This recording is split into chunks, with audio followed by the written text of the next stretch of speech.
এই হচ্ছে আমার স্কিন কেয়ার করার ঠিক আগের মুহূর্ত।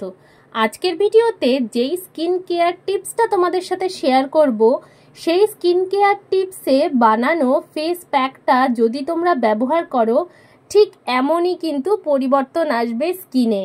আর এই প্যাকটা বানানোর জন্য ভীষণ সহজ ইনগ্রিডিয়েন্ট প্রথমে প্রয়োজন হয় বেসনের।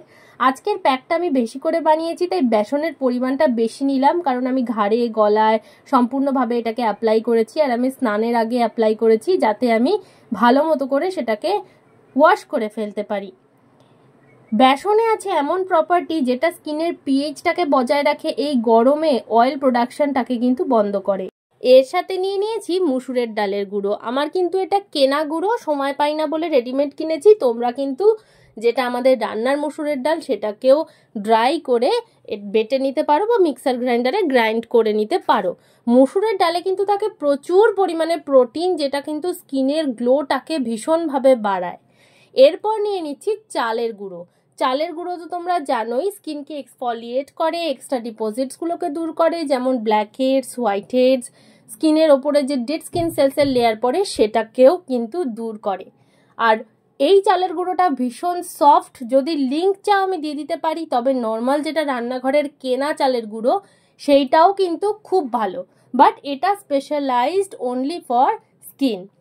এরপর আমি এর মধ্যে নিয়ে নিচ্ছি কস্তুরি হলুদ। কস্তুরি হলুদে কিন্তু স্টেন ছাড়ে না, তাই জন্য আমি 1 চামচ মতো কস্তুরি হলুদ নিলাম, যেটা স্কিনের ব্রাইটনেসটাকে বাড়ায়, ব্যাকটেরিয়া ফরমেশনটাকে কমায়, ফাঙ্গাল ইনফেকশন মুখের ওপর থেকে বা বডির যে কোনো পার্টের থেকে কিন্তু দূর করে দেয়। প্রত্যেকটা প্রোডাক্ট কিন্তু ঘরে অ্যাভেলেবেল। যদি তোমরা নর্মাল হলুদ ইউজ করো, 1 চিমটি ইউজ করতে পারো। এর মধ্যে নিয়ে নিচ্ছি সামান্য নারকোল তেল আর সাথে চিনির গুঁড়ো। গুঁড়ো না থাকলে নর্মাল চিনিও নিতে পারো।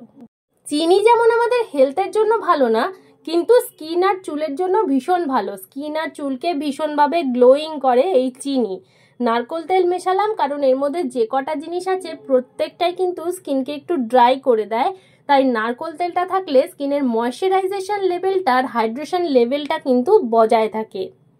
কোনো কিচ্ছু না, নর্মাল খাওয়ার জল রেকমেন্ড করব এটাকে মিক্স করার জন্য। খাবারের জল দিয়ে কিন্তু এটাকে ভালো মতো করে মিক্স করবে, খুব সহজেই এটা মিক্স হয়ে যায়। আর যেটা বললাম, এর মধ্যে যে ইনগ্রেডিয়েন্টসগুলো আছে সবকটাই কিন্তু আমাদের ঘরে অ্যাভেলেবেল থাকে। আর এটা ব্যবহার করা এতটাই ভালো, উপকার পাবে, একবার ব্যবহার করেই দেখো, কোনোটাই কিন্তু স্কিনের কোনো ক্ষতি করবে না। তাই একবার যদি তোমরা ব্যবহারটা করে দেখো তাহলে কিন্তু ভালোই হবে, খারাপ কিন্তু হবে না। প্রথমেই আমি তোমাদেরকে ডেমোটা দেখিয়ে দিলাম যে স্কিন কেয়ার করার আগের মুহূর্তে আমার স্কিনটার কেমন অয়েলি, পোর্সগুলো দেখা যাচ্ছে, ডাল, ড্রাই, একটা কেমন খারাপ ব্যাপার হয়েছিল। ঠিক যখন এটা ওয়াশ করে নিলাম স্নানের পর, তখন কিন্তু আমার স্কিনটা গ্লোয়িং লাগছে, চকচকে লাগছে, পোর্সগুলো মিনিমাইজ হয়ে গেছে, এক্সেসিভ অয়েলটা কিন্তু নেই। ঠিক এইভাবেই এটাকে গুলে নিতে হবে, এই রকম থিকনেস বা কনসিস্টেন্সিটা হবে। প্রথমে দেখো স্কিন কেয়ার করার আগের মুহূর্তে আমি যদিও রোদ্রের থেকে এসছি, স্কিনটার ওই জন্য এরকম একটা ঝলসে যাওয়া মতো ব্যাপার হয়েছে। যদি এটাকে গলায় ঘাড়ে ব্যবহার করো, অবশ্যই কোনো এমন জামা কাপড় পরে নেবে যেটা তোমাদের নষ্ট হবে না। তো যে কারণে আমি একটা পুরনো জামা পরে নিয়েছি, যেটা পরে আমি এটা ব্যবহার করতে পারবো, যেটার মধ্যে এই হলুদের দাগ লাগলেও কিন্তু আমার কোনো অসুবিধা নেই। এটা স্কিনের ওপর স্টেন ফেলবে না, তবে জামা কাপড়ে এটা অবশ্যই স্টেন ফেলবে, সেই জন্য বলছি। আচ্ছা, এটা কিন্তু আমি গলায় ব্যবহার করেছি আজকে, যেটা তোমাদেরকে আমি কোনোদিনও দেখাই না গলায় ব্যবহার করা। যেহেতু স্নানের আগে আজকে ব্যবহার করেছি, সেজন্য তোমাদের আজকে এটা দেখাতে পারলাম। তোমরা কিন্তু এটা হাতে, পায়ে, ঘাড়ে, পিঠে, যেখানে যেখানে তোমাদের ডার্কনেস, যেরকম এলবো, নি, ডার্ক আন্ডার আর্মস, এসব জায়গাও কিন্তু তোমরা এটা ব্যবহার করতে পারো। আর মোটামুটি 7 থেকে 10 মিনিট, ম্যাক্সিমাম 15 মিনিটে এটা শুকিয়ে একদমই টাইট হয়ে যায়। পুরোটা যদি নাও শোকায়, তোমরা কিন্তু এটাকে নর্মাল জল দিয়ে রাব করে ধুয়ে নিতে পারো, কোনো অসুবিধে নেই। আমি একদম সুন্দর করে ভরে ভরে এটাকে অ্যাপ্লাই করে নিলাম। দেখো মোটামুটি 5 থেকে 7 মিনিট পর কিন্তু সেমি ড্রাই হয়েই গেছে।